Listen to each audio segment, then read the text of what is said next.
Hello, welcome to Navigate STL Schools, a podcast. I am here with Stacy Johnson of YWCA Head Start. Stacy, how are you doing today? I'm great. Doing pretty good. Awesome. So tell us a little bit about yourself. We ask everyone this question. So start with your particular K-12 education journey. All right. Well, I am a product of the University City School District.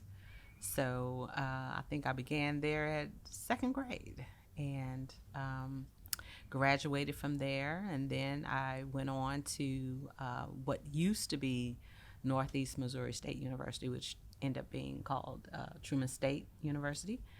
And then I did my master's at National Louis University out of Illinois. Awesome. So what inspires the work that you do today? Well, I think a lot of things inspire it, primarily the children and the families that we get an opportunity to provide services to. And in addition, the staff that I have an opportunity to oversee and work with one-on-one is really who inspire me to keep doing what I do. So what is Head Start? Well, Head Start is a federally funded program. It really is. It's a funding source, and but they have done a lot of research, and I can say the great thing about it being federal and having federal funds behind it is the research that has been done in the field of early care and education. They've utilized a lot of that data to map out the best way that they believe children can learn and how we can apply those practices. And so it's, but other than that, it's our funding and how we are allowed and able to serve low-income families. So what's the biggest difference in your mind between like Head Start, like the Head Start programs that you provide, and like pre-K through something like the STL Pre-K Collaborative, or what happens in certain elementary schools? So I think with all things, the difference is funding. I really personally don't see what we do in Head Start because of the Head Start performance standards. The compliance items, what's required, the school readiness goals we have to establish for each child. I don't see it any different than what is offered at the pre-K level at a school district or private school. But I think even your general mom and pop childcare providers can do that same thing if they're given an opportunity through funding. To be able to provide those resources. Then the more resources you have, the better job you're able to do, I do believe. So you mentioned that Head Start is, I guess you said, targeted toward low-income families. What are some of the benefits that families get through participating in Head Start, and how do they learn about the program and like apply? So I'll start with the latter. How you learn about the program is most of us do our own advertising and publicity. A lot is through word of mouth. Other parents, family members who may have had their children in the program are then told about the program and they're able to enroll. But we do also do radio advertisement, billboards, and the like to get the word out that says we're here. One of the great things that has just happened is the federal government changed its ruling in terms of what's considered categorically eligible. So they've added SNAP. So if there is a family that is receiving SNAP, then they're automatically eligible to receive Head Start, early Head Start services. So that's the great thing. Now you have to tell me that second part of that question. So the next question is like, what's the benefit to parents of choosing Head Start versus like a traditional pre-K program? Well, I think the benefits is, one, we have a heavy focus on parent engagement. So we're looking at the whole family. How do you get the We really value the fact that the parent is the child's first teacher, but they also need support. So it's important that we focus on the whole child. So we're not just looking at how we educate that child. We want to make sure the child is of well care.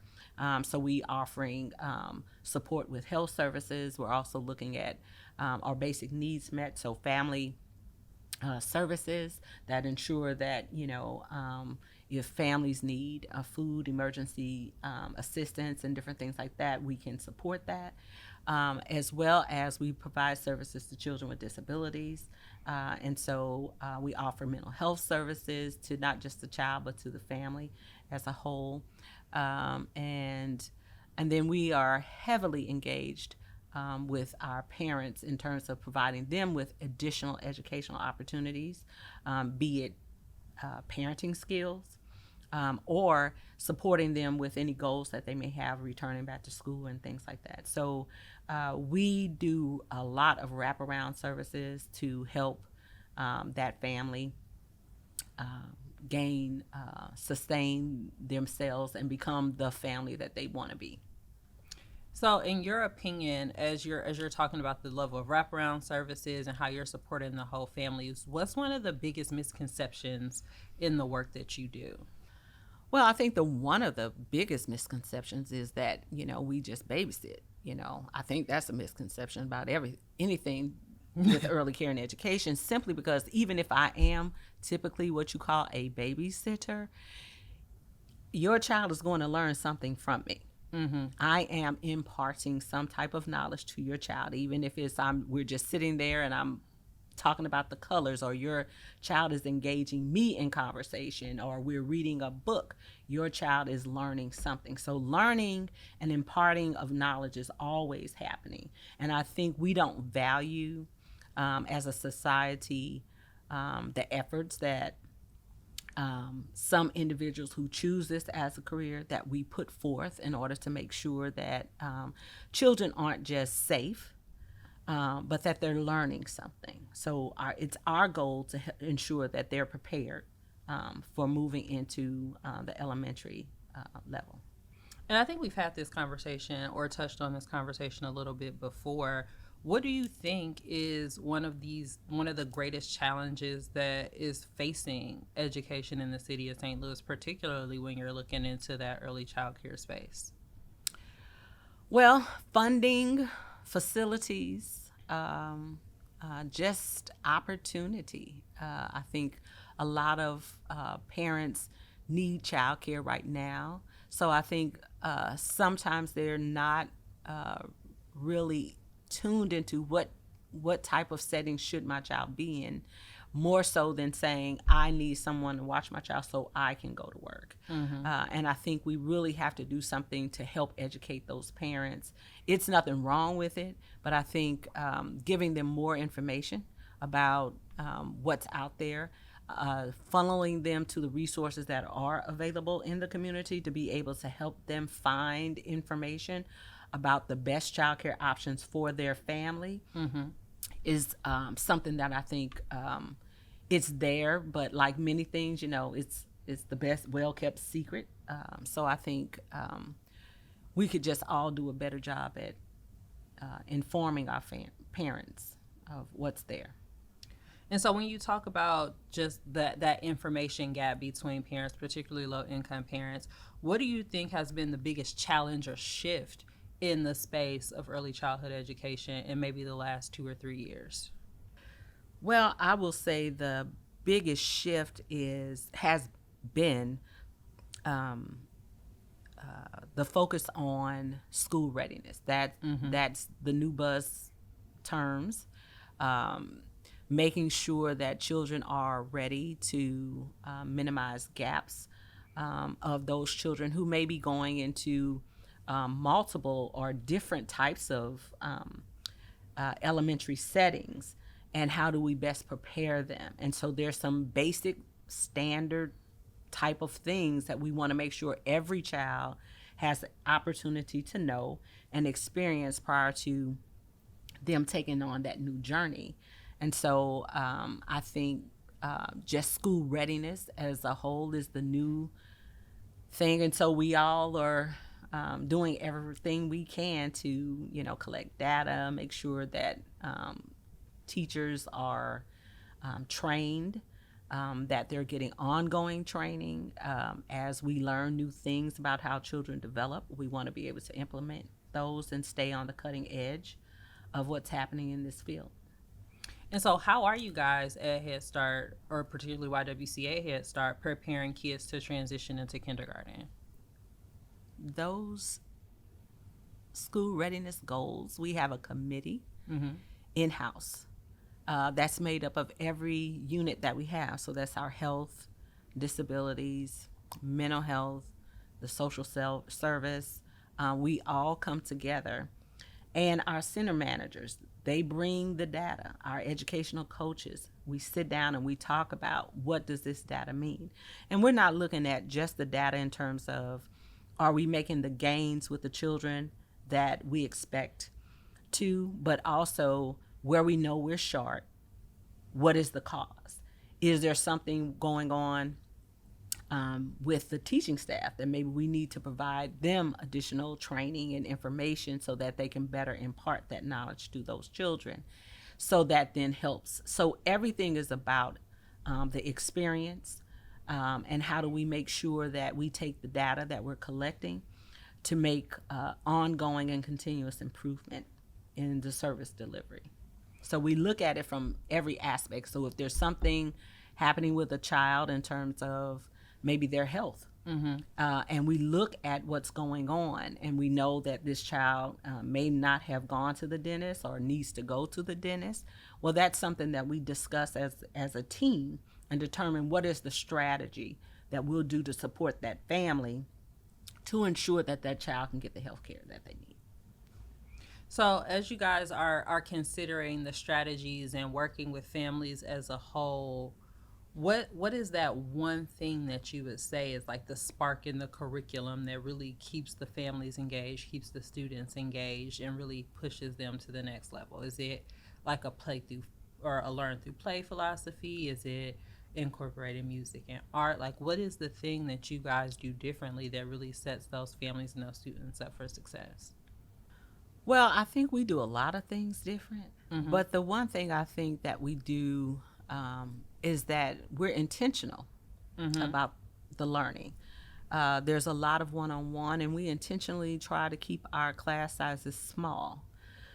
So we know that we could have up to 20 children in a classroom, but we tend to lean towards 15 to 17. So there's a lot more individual opportunities to engage children in their learning. I think the other thing that we've done is we've incorporated the trauma awareness as a part of our approach across our program.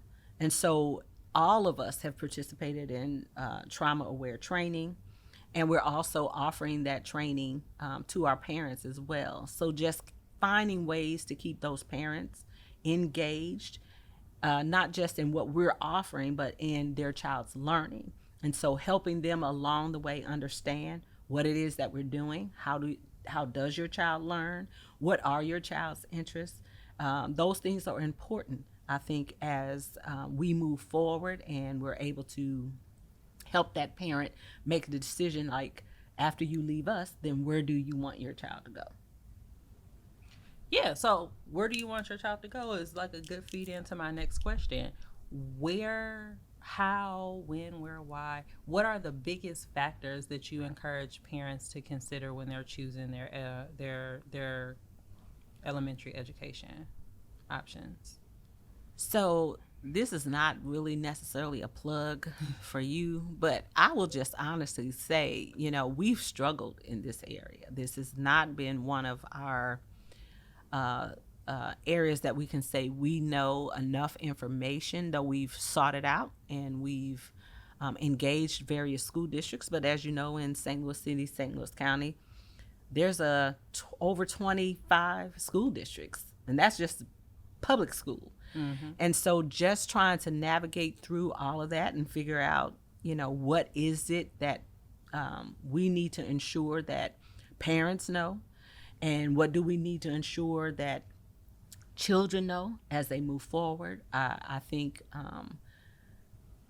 we're getting by, but I honestly believe that we can do much, much better at making sure that parents understand what options there are out here in St. Louis, and relating those options to the style of learning that their child has. And I think that's where we come in, that we can help that parent better understand how your child learns, what are your child's interests, and then let's go out and find a place that even if it's not a private school or a charter school or any of that, but you're just going to your traditional public school.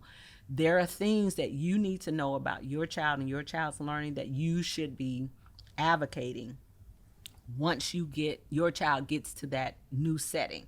You want to share that information with your child's teacher and make sure that you are advocating on behalf of your child and the way your child learns. I do think that's really important. That is the key to what we do at Navigate, which was essentially my next question. How are we positioned to support in the work that you do? Well, I think the fact that you're here and you've done the work, you have all the information basically that we're looking for, and you have time devoted to that. And although we have staff that are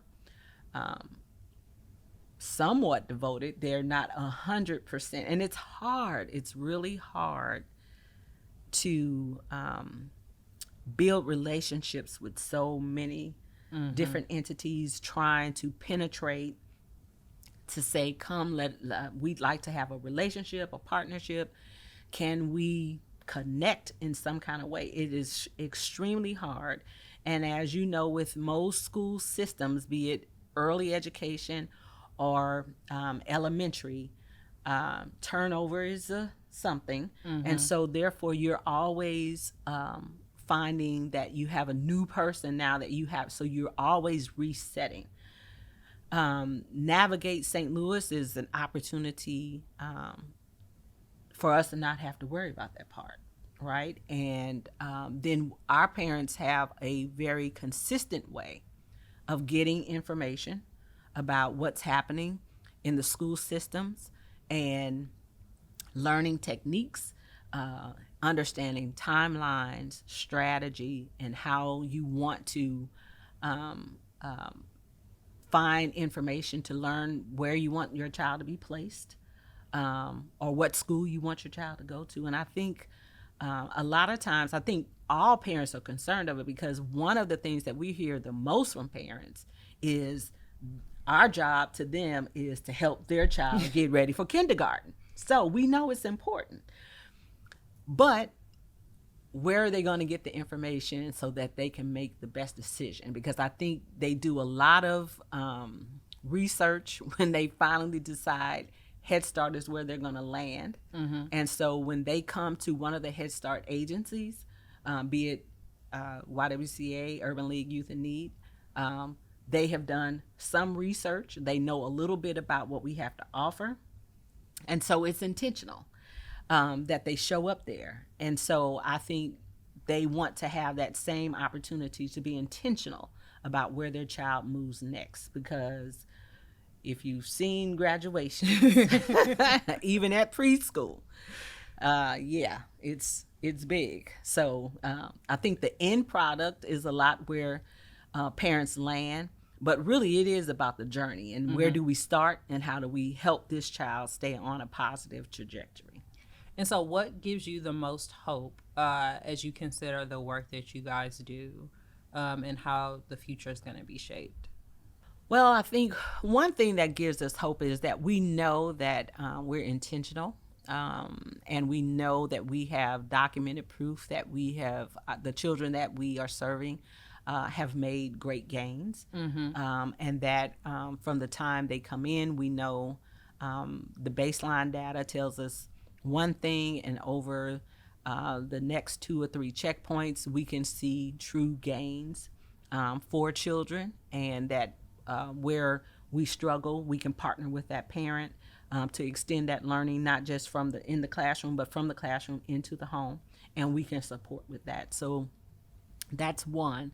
And I think the other thing is that finally, in our state, early care and education seems to be important.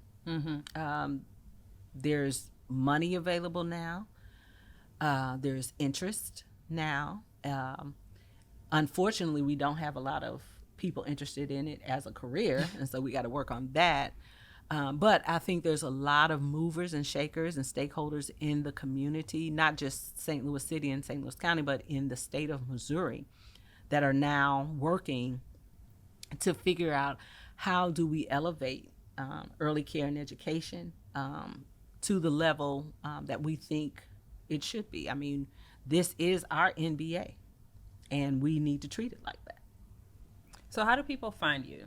How do people learn more about YWCA Head Start? Well, they can go on the YWCA St. Louis.org website. There's a lot of information about us there. Listen to the radio. We're always advertising on the radio. We place ads in your traditional papers. And the great thing about it is we really try to recruit and attract not just children, but workers from Latinas, our Bosnian, Somalian, any of those families who are in our community that have an interest in caring for children. And so we advertise on those radio as well, and in those newspapers. So we're here. And like I said, you can go on the website or you can call us directly at 314-427-4940 and just tell them that you're interested in enrolling in the program. Awesome. All right. Well, thank you so much for your time. Thank you guys for listening.